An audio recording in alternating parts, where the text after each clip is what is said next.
I watched your special, Drop Dead Years. Yeah. And loved it. And I know it's coming out. When's it coming out? I want to make sure I get... It's out right now. Yeah. Okay. We're taping this a little beforehand. We're taping this in 1974. 1974. We're very excited about the Red Sox next year, the 75 Red Sox. It should be amazing. And I'm glad that busing crisis is finally over. Oh, finally, yeah. No more racism. No more racism in Boston. And I'm looking forward to that story just sort of disappearing so Boston can move forward. Boston will be fine. Yeah. No, but I watched your special and you talk about going to the funeral of a friend. First of all, it's a very, very funny, I feel it's redundant saying Bill Burr had a really funny stand-up special. Why is it so hard for you to say that about me? I just root against you. I root against you. You couldn't even open your eyes. All right, I'm admitting he said something that was mildly amusing. This fucking bastard achieved some success. Another ginger from Boston. There's only room for one. Just what I needed. But I watched your special, and it was it's fantastic. You talk about losing a friend and going to the funeral, and of course, you have some very funny observations about that. But it opens up. It feels like you're opening up a little more in this special about your personal life and some of your struggles, and it's fantastic. Oh, thank you. I kind of I was of that belief, as most people that come from the East Coast, that your anger and shit is like your security blanket, and it's made you who you are. It's why you're funny. It's why you have character. It's all of this stuff. And if you, for some reason, let go of this and actually enjoy life, or maybe take responsibility for your actions and see how your behavior affects other people, for some reason, that's going to be like the undoing of you. Like, there's a lot, I don't know about how you came up, but like in stand-up, there was a lot of stuff out there. Don't get married, don't have kids. Basically, don't find happiness. That is the kryptonite to comedy. And I found that that's not true. And it's really the opposite is once you kind of, get yourself to a new place, you can kind of revisit a lot of shit that you talked about with like a new, like sort of point of view of it. Yeah. I'm listen, but believe me, dude, I've only gone up like one flight of the Empire State Building. That is my messed up personality. So, this is the eternal question. Mm-hmm. And it's one I've thought about in comedy, which is you can be funny or you can be happy. And I really believed in that dichotomy. And I remember years ago living in LA and stating that to getting molested, doing the things you had to do to get a late night talk show. Come on, it's out there now. All right, it's better when you say Conan, it. Say the name.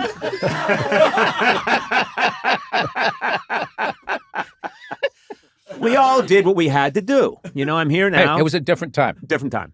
A lot of couches. You know what? No one wanted me on a couch. Right? I mean, let's just be honest. Not even your therapist. No one, yeah. No one was like, I got to get me a piece of that Conan. But that featherless ostrich.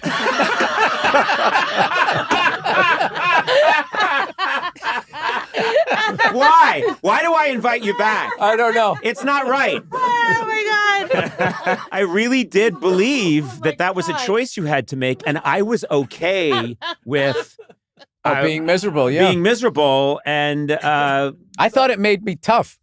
Yeah, I thought all of that stuff, like and all the movies that you watched, they made you believe in. I remember I watched The Dirty Dozen. And there's that scene where they have to shave in cold water. We ain't shaving and blah, blah, blah. So I was sitting there thinking like, oh, tough guys shave in cold water. And I shaved in cold water for like 7 years as like a fucking dental assistant and stand-up comedian. And like, it was like just something that it was a subconscious thing that it was all of this stuff had happened to me. So you just always thought I can't, you got to get tougher. You got to get tougher. So all of this stuff that's happening to me, I won't feel it. And what I was really doing was I was walling myself off, and it was so funny. And there was a lot of information out there about people like being walled off and all of that. And I would just watch them fascinated, like, how the fuck do you not know what you're feeling? Not even realizing that I was the exact same way. And it's mushrooms. Mushrooms turned me around. I had one mushroom trip. and it sort of woke me up See, to I've this. had people tell me I should do that. I've never done that. And I also have a long way to go. I'll admit that. I think I've made progress. I mean, you can be honest. I really do think you have. And I think mushrooms might be good for you. You've always thought pot would be good for me. I did. Yes, I do. Pot's a depressant. That pot is like, I don't know. And weed isn't weed anymore. Oh, I mean, that shit where like, these people came over for fucking Thanksgiving, right? Why can't it just be Thanksgiving? Because you know something? It's how I grew up talking. Okay. I'm just saying. I don't mean it in a bad way. I went to my fucking kid's christening. Yeah, I know. Sorry. So I had some friends over for what is arguably, I feel, the best holiday.